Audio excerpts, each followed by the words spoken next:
Argentina ক্যাপে ভার্দেকে ৩-২ গোল ব্যবধানে হারিয়েছে। নির্ধারিত ৯০ মিনিটে ১-১ গোলে ড্র থাকলে পরবর্তীতে এক্সট্রা টাইমে গিয়ে ম্যাচ জয় করে আর্জেন্টিনা। তবে এই ম্যাচটা তো আর্জেন্টিনা জিতে গেছে, তবে সবার মন জয় করেছে ক্যাপে ভার্দের খেলোয়াড়রা। ক্যাপে ভার্দে যেভাবে অসাধারণ খেলেছে, সত্যি প্রশংসার দাবিদার। আর্জেন্টিনার এই খেলা দেখে মনে হচ্ছে তারা বেশি দূর এগাতে পারবে না, কারণ তাদের ফুটবল খেলার মধ্যে ওই সৃজনশীলতার অভাব দেখা গিয়েছে।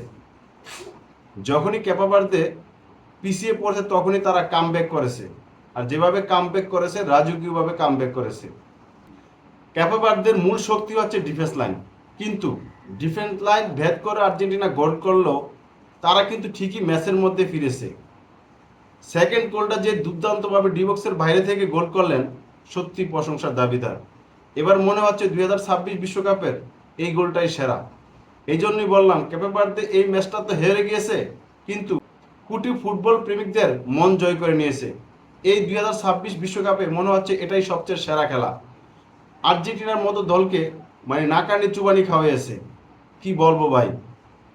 আর্জেন্টিনার ফুটবল খেলার মধ্যে কোনো গুছালো কোনো ফুটবলই ছিল না। যতবারই ক্যাপে ভার্দে পিছিয়ে গেছে ততবারই তারা কিন্তু কামব্যাক করেছে। যেভাবে কামব্যাক করেছে, ওই টাইমটা আর্জেন্টিনার কোনো খেলোয়াড়রা বলই পায় নাই। এক প্রকারের ক্যাপে ভার্দে যখনই গোল খেয়েছে তখনই আর্জেন্টিনার প্লেয়ারদেরকে নিয়ে সিনেমিনি খেলছে। আর্জেন্টিনার খেলাটা দেখে আপনি 10-এর মধ্যে কত দিবেন অবশ্যই কমেন্টে জানাবেন। আমি আর বেশি কিছু বললাম না, কারা গোল করছে কারা গোল করে নাই, কারা বেশি ভালো খেলছে।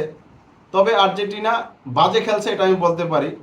হয়তো তাদের ভাগ্যের কারণে আজকে তারা ম্যাচটা জিতে গেছে, তা না হলে কিন্তু এই ম্যাচটা ক্যাপে ভার্দে জিতত।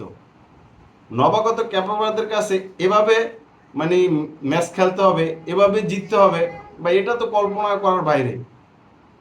যেই খেলা নির্ধারিত 90 মিনিটের মধ্যে খেলা শেষ হয়ে যায়, সেই খেলাটা এক্সট্রা টাইমে গিয়ে শেষ হয়, তারপর অনেক কষ্ট অর্জিত জয়। এটা কি আর্জেন্টিনা দল না অন্য কোনো দল, সেটাই তো ভাবার বিষয় এখন। এই দলটাকে নিয়ে যারা অনেক বেশি স্বপ্ন দেখতেছে, তাদের মনে হয় স্বপ্ন দেখা একটু কমিয়ে দেওয়া উচিত। কারণ ক্যাপে ভার্দের সাথে যেভাবে খেলা খেললো ভাই, কি বলবো। অনেকে হয়তো বা বলতে পারেন যে আমি খেলাই দেখি নাই, আমাকে নিয়ে গালাগালি করতে পারেন, ঠিক আছে ভাই, গালাগালি করেন, সমস্যা নাই। কিন্তু আমার কাছে মনে হয়েছে এটাই। আপনার কাছে কেমন মনে হয়েছে অবশ্যই কমেন্টে জানান।